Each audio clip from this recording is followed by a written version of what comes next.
One of the most useful, versatile tools a pool owner can have is a telescopic pole, because several different attachments can be used for different maintenance needs.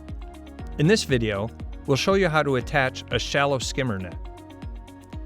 This flat net is designed to collect debris at the pool surface. To attach, push down the 2 pins located near the middle of the skimmer handle.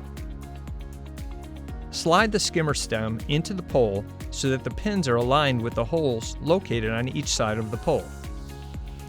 The skimmer net will lock into place with a click sound. To remove the net, push in both pins and slide the stem out. When not in use, store your skimmer net against a flat surface to prevent stretching or holes. And that's how you use your shallow skimmer net with a pole. If you have any questions, reach out to your local Great Escape team. We're always happy to help.